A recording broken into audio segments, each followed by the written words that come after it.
Şimdi ben Salavat Yulayoğlu meydanında o bizim kahraman Batır. Çok güzel yer.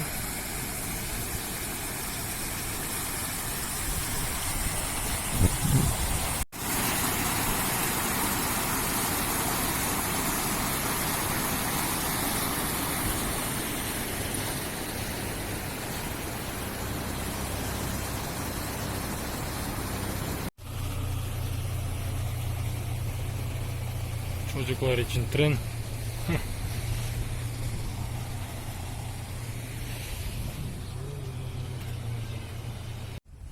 Şu an kişi az, bence iş saatleri ondandır.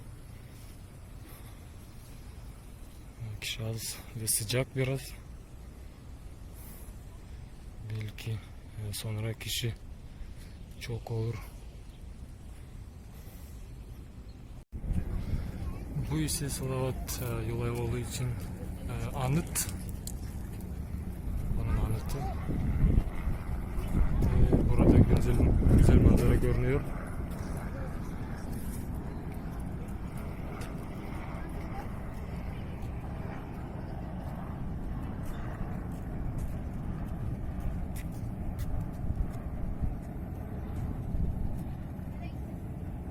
Akidel Nehri köprü.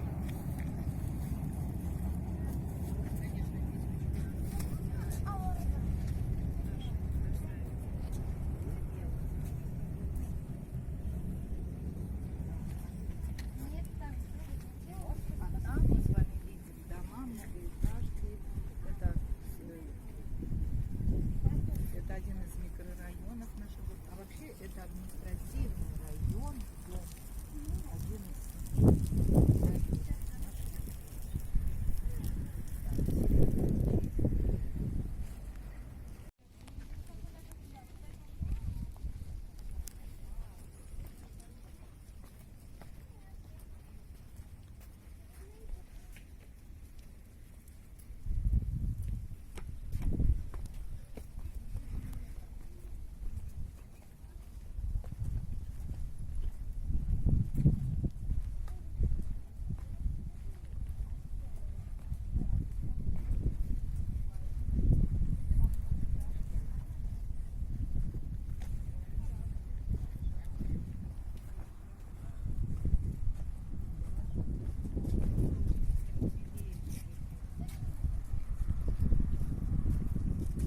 Ufa şehrin bir parçası görünüyor burada.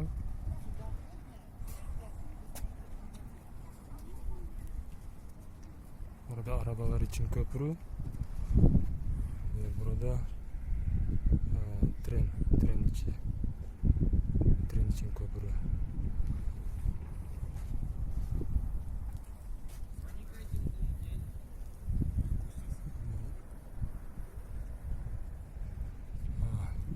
YouTube'da daha güzel videolar bulabilirsiniz.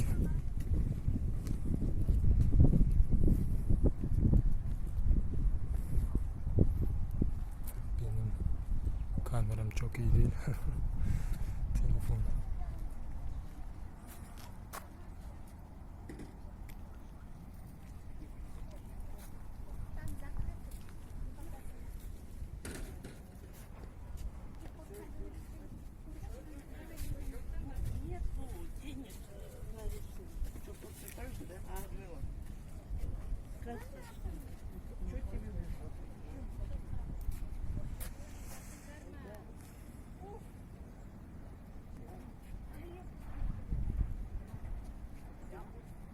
Потихонечку идем на дорогу, как обычно.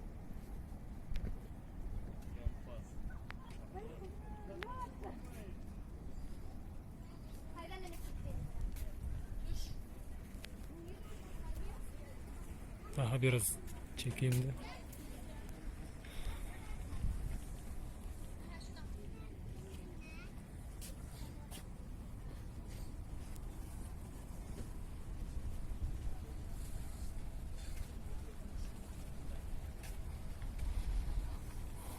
Burası Hilton Garden Hotel.